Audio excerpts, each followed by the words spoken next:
FIFA ലോകകപ്പിന്റെ quarter final ലൈനപ്പായി ആദ്യ പോരാട്ടത്തിൽ ഫ്രാൻസ് നാളെ പുലർച്ചെ മൊറോക്കോയെ നേരിടും.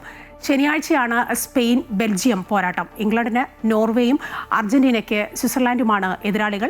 കൂടുതൽ വിവരങ്ങളുമായി കെ പ്രശാന്ത് ഒരിക്കൽ കൂടി ചേരുകയാണ്. പ്രശാന്ത് നേരത്തെ പറഞ്ഞു വരികയായിരുന്നു, അത്യാവശ്യമായ ഇടവേളയിലേക്ക് പോകേണ്ടത് കൊണ്ടാണ് അതിൽ നിന്ന് മാറിയത്.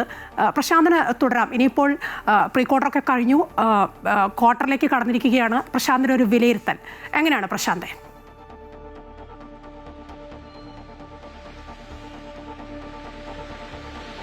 നേരത്തെ നമ്മൾ പറഞ്ഞു നിർത്തിയത് വമ്പന്മാരുടെ ഒരു ആധിപത്യം കാണുന്നതോടൊപ്പം തന്നെ ചെറിയ ടീമുകൾ വലിയ വെല്ലുവിളി ഉയർത്തിയ ഒരു ലോകകപ്പാണ്. കേപ്പറുടെ അടക്കമുള്ള ടീമുകൾ വലിയ വെല്ലുവിളിയാണ് അർജന്റീന ഉൾപ്പെടെ സൂപ്പർ താരങ്ങൾ അണിനിരക്കുന്ന ടീമുകൾക്ക് പോലും മുന്നോട്ട് വെച്ചത്. പക്ഷേ ഈ ലോകത്തിൽ എടുത്തു പറയേണ്ട ഒരു കാര്യം, പുതിയ താരങ്ങൾ കാര്യമായി ഉയർന്നു വന്നില്ല. അതായത് ഇപ്പോഴും ഫുട്ബോളിന്റെ ഈ ലോകകപ്പിൽ പോലും ഫുട്ബോളിന്റെ രാജാക്കന്മാരെന്ന തരത്തിൽ കാര്യങ്ങൾ കൊണ്ടുപോകുന്നത് എംബാപ്പയും മെസ്സിയും ഒക്കെയാണ് എന്നുള്ളതാണ് എടുത്തു പറയേണ്ടത്. പക്ഷെ അപ്പോഴും വെല്ലുവിളികളുണ്ട്. ഇവരുടെയൊക്കെ തന്നെ പ്രതിരോധ കോട്ടകൾ തകർക്കാൻ പുതിയ ടീമുകൾക്ക്, അത് ലാറ്റിൻ അമേരിക്കൻ സൗന്ദര്യം കൊണ്ടു നടക്കുന്ന ടീമുകളാണെങ്കിലും യൂറോപ്യൻ ഫുട്ബോളിന്റെ വേഗത കൊണ്ടു നടക്കുന്നവരാണെങ്കിലും അവർക്കൊക്കെ തന്നെ കഴിയുന്നു എന്നുള്ളതാണ് പ്രധാനപ്പെട്ട കാര്യം. അത് ഈ കഴിഞ്ഞ മത്സരങ്ങളിൽ ആകെ തന്നെ കണ്ടതും അത് തന്നെയാണ്.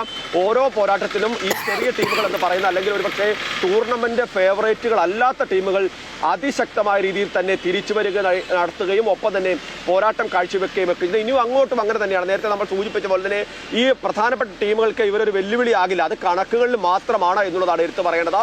കാരണം ഈ കണക്കുകളെല്ലാം തെറ്റിച്ചുകൊണ്ടാണ് അർജന്റീന ഈജിപ്തിന് മുന്നിൽ വിറച്ചത് നമ്മൾ കണ്ടതാണ്. ഓരോ ടീമും അത്തരത്തിൽ തന്നെയാണ് തന്നെയാണ് പോരാട്ടം അവസാന നിമിഷങ്ങളിലൊക്കെയാണ് ജയിച്ചു കയറി പോകുന്നത്. അതുകൊണ്ട് തന്നെ ആരെയും എഴുതിത്തള്ളാൻ കഴിയില്ല. മറ്റു കളികൾ പോലെയുള്ള ഫുട്ബോൾ ഒരു നിമിഷത്തെ ചെറിയ അശ്രദ്ധ ഒരു പക്ഷേ ഒരു നിർണായകം 4 വർഷത്തെ കാത്തിരിപ്പിന് തന്നെ വിരാമം വിട്ടേക്കും. അതുകൊണ്ട് തന്നെ ഏറെ ശ്രദ്ധയോടുകൂടിയാണ് എല്ലാവരും അതായത് ഓരോ പോരാട്ടത്തിലെയും ടീമുകളെ കൃത്യമായി വിലയിരുത്തിയായിരിക്കും ഇനി ക്വാർട്ടർ ഫൈനലിലേക്ക് പോകുക. ഒപ്പം തന്നെ എവിടെയാണ് പിഴച്ചത്, അതായത് കേപ്പറുമായി പിഴച്ചത് അർജന്റീന വിലയിരുത്തിയതെങ്കിൽ അതുപോലെ ഓരോ ടീമും വിലയിരുത്തി അവരുടെ ഒരു മത്സരം കൃത്യമായി പരിഗണിച്ചു തന്നെയായിരിക്കും അടുത്ത റൗണ്ടിലേക്ക് പോകുന്നത്. നാളെ ഫ്രാൻസ് മൊറോക്കോയെ നേരിടും. ആർക്ക് ആധിപത്യം ഈ ഘട്ടത്തിൽ പറയാനല്ല. അവസാനം നടന്ന 2 കളിയിലും ഫ്രാൻസിനായിരുന്നു വിജയം. പക്ഷെ അപ്പോഴും ഒരു ഗോളിന്റെ വിജയമാണ് എന്നുള്ളത്